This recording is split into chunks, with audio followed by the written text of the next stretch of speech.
Hello viewers, আসসালামু আলাইকুম। সবাই কেমন আছেন জানাবেন।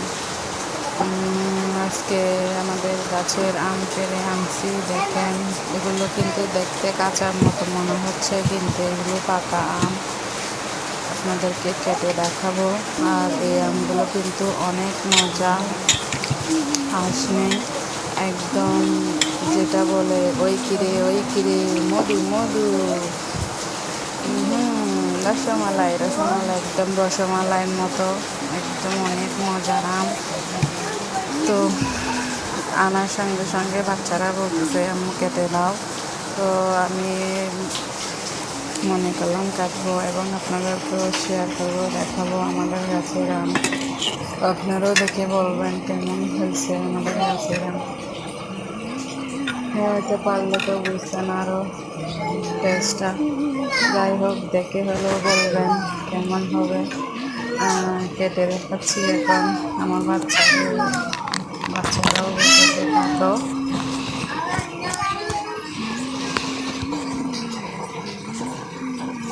তো এখন কেটে দেখাবো আপনাদেরকে আমাদের গাছের আম যে কাটতেছি। দেখুন আমটা একদম একদম তত্ত্বজা। এখন পেরে আনছে গাছ পাকা আম, ফরমালিন নেই।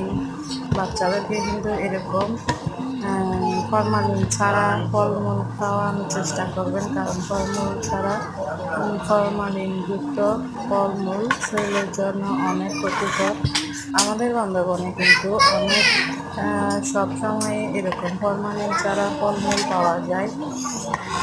আর এখন তো অনেক ফল ফ্রুটের সিজন, যেমন আম, কাঁঠাল, আনারস, পেয়ারা, তারপরে আরও অনেক ধরনের কলা, সব কিছু এখানে ফরমালিন ছাড়া পাওয়া যায়। তো দেখেন কাটলাম, ছোটো ছোটো করে কাটছি যাতে বাচ্চারা সহজে খেতে পারে।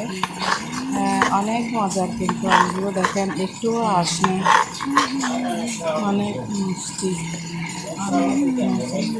তো তো সবাই বলবেন কার কেমন লাগে আম। আম পছন্দ করে না এমন মানুষ কম আছে, সবাই আম পছন্দ করে, কম আর বেশি। মিষ্টি আম হলে তো আর কথাই নেই। তো আমি সবগুলো আম কাটতেছি, সবগুলো কাটার পরে বাচ্চাদের দেওয়া না হয়, একটা একটা কেটে দিলে একজনে সব খেয়ে ফেলবে। আমার 3টা বাচ্চা, সেজন্য সবগুলো একসঙ্গে কেটে তারপর বাচ্চাদেরকে খেতে দিব।